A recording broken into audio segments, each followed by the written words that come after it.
Let me tell you a story. When I was younger, I knew a company that made industrial equipment. Their salesmen, you see, were paid bonuses based purely on the number of units they sold, not on the profit from those sales. And what was the result? They sold machines all over the country, but at prices so low they were barely breaking even, sometimes even taking a loss. The sales reports looked fantastic.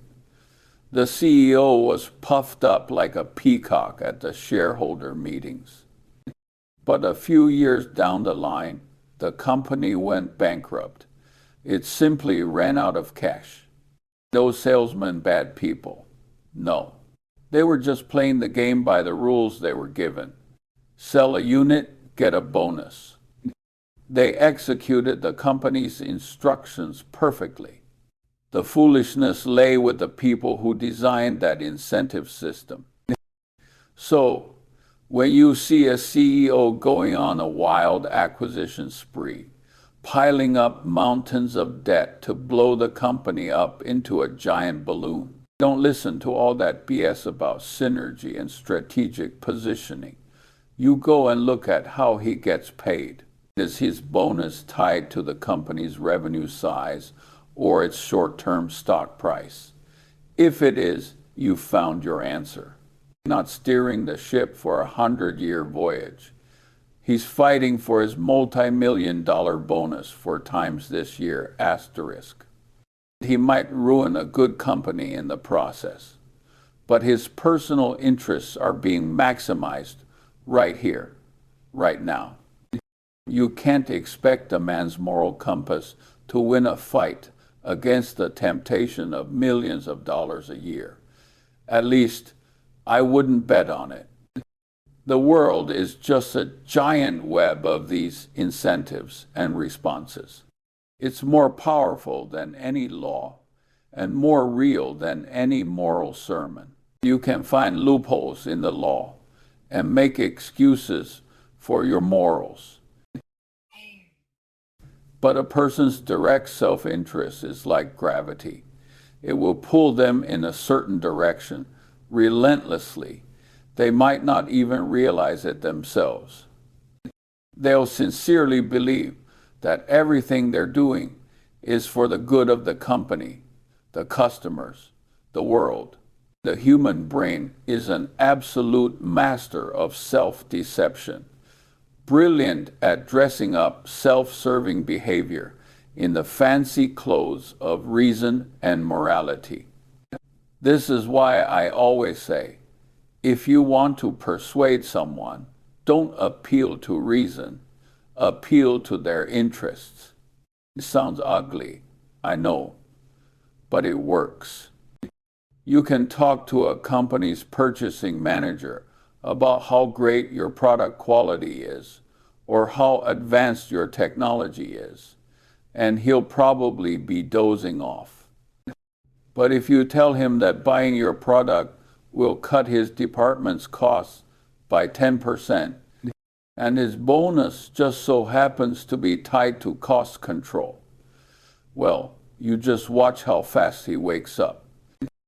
Never, ever underestimate this force.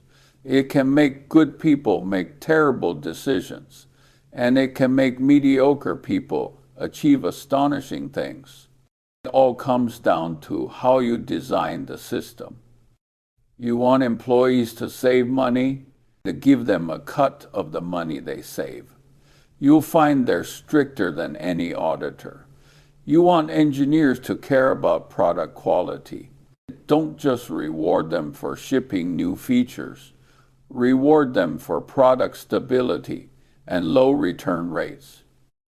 You want doctors to genuinely care about a patient's health instead of just ordering a bunch of expensive, useless tests. Then you can't pay them per procedure. You have to pay them for the times outcome asterisk. Sounds simple, right? But in the real world, the vast majority of companies and organizations are running on the most idiotic incentive systems imaginable. They reward the very behavior they claim they don't want. They say they want innovation, but they only reward the people who never make mistakes and always stick to the rules. They say they want teamwork, but they give all the bonuses to the one-star employee who's best at taking all the credit. They say they want to focus on long-term value, but they judge their executives every quarter based on short-term financial metrics. It's like flooring the gas pedal and pulling the handbrake at the same time, and then wondering why the car isn't moving. I've seen this tragic comedy play out too many times. A company slashes its R&D budget to make the quarterly profits look better. In the short term, the financial statements look great, and the CEO gets a fat bonus. But the company's future just slashed that, too. This isn't an isolated case. It's the norm. Because that CEO's tenure is probably just 3 to 5 years. He couldn't care less what happens to the company in 10 years. His bread is buttered by the stock price over his times 3 to 5 years. This is human nature. You have to accept it and work with it, not live in a fantasy world where it doesn't exist. That's why when I analyze a business, I spend more time reading the compensation committee's report than I do the product brochures. And I want to know what kind of feed they're giving the managers. Are they being incentivized to raise a healthy dairy cow that will produce milk for years?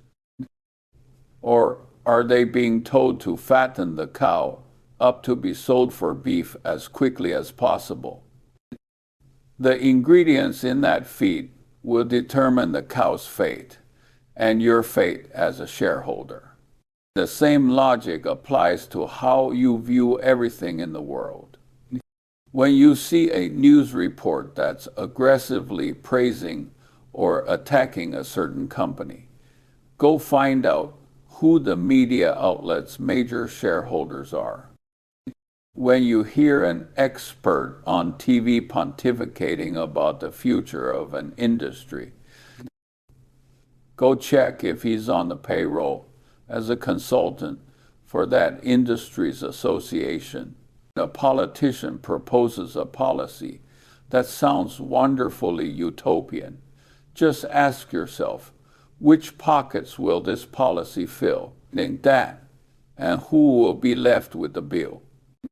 If you can't see through to this layer of interest, you're just watching the puppet show on the stage. The puppets crying, laughing, and fighting, and you cheer for them and worry about them. But you're completely missing the puppeteer pulling the strings from behind the curtain.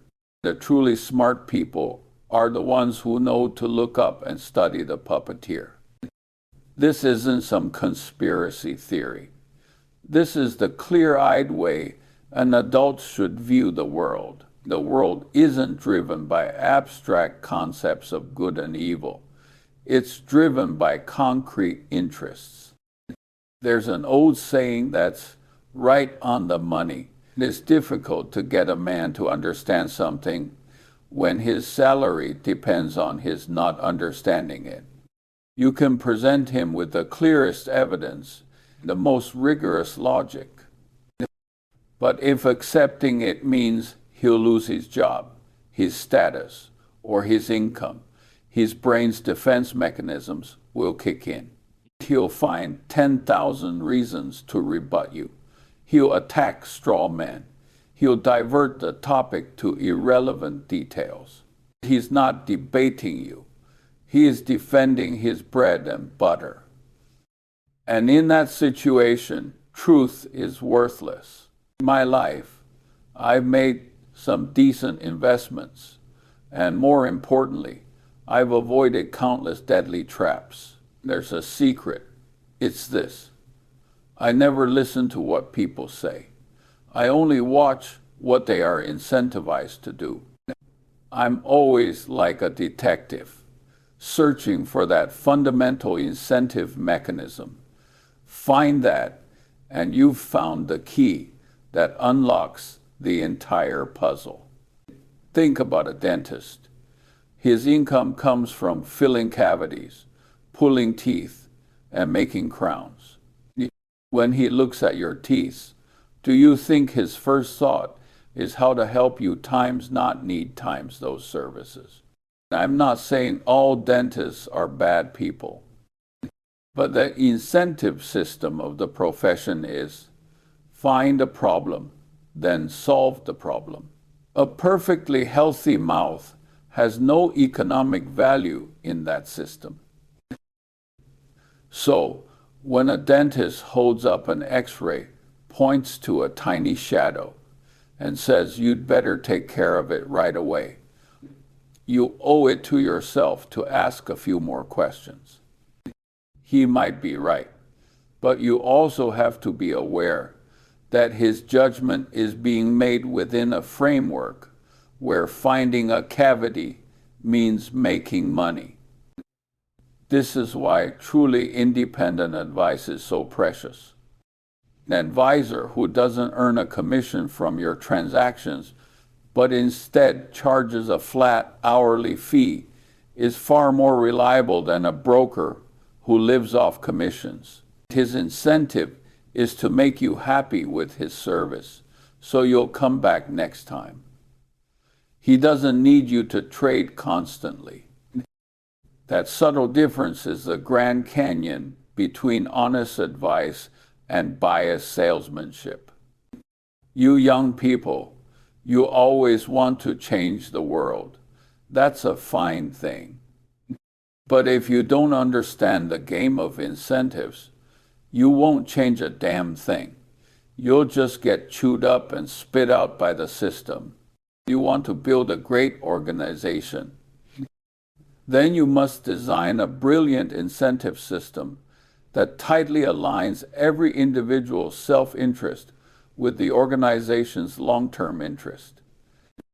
Make sure the people who do the right things get rewarded and the people who do the wrong things get penalized.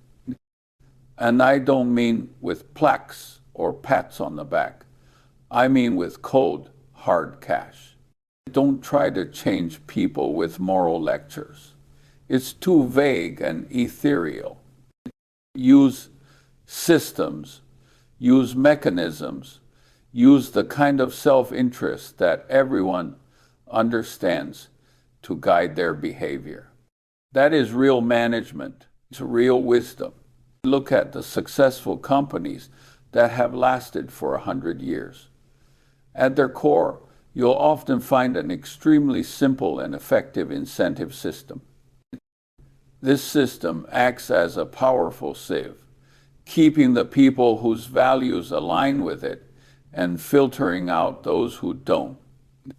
Over time, that's how a corporate culture is formed.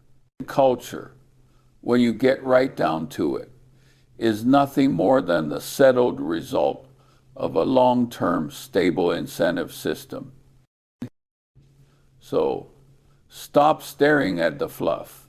Bring your gaze down from the clouds and back to the ground. Look at where the money comes from and where it goes. To see who's paying for lunch. Look behind every decision and ask whose bread is getting buttered and how thickly. Once you understand that, you understand the essence of business, the game of power, and most of human history. This knowledge isn't pretty. It's a bit cynical, even, but it is very, very useful. It can save you from an immense amount of foolishness, and it can help you spot opportunities that everyone else misses. Now remember my words. The next time you come across any person or situation that leaves you baffled, don't try to guess their motives or analyze their psychology. Just ask yourself one simple question. Show me the incentive, and I will show you the outcome. The bread and the butter. That's the whole secret.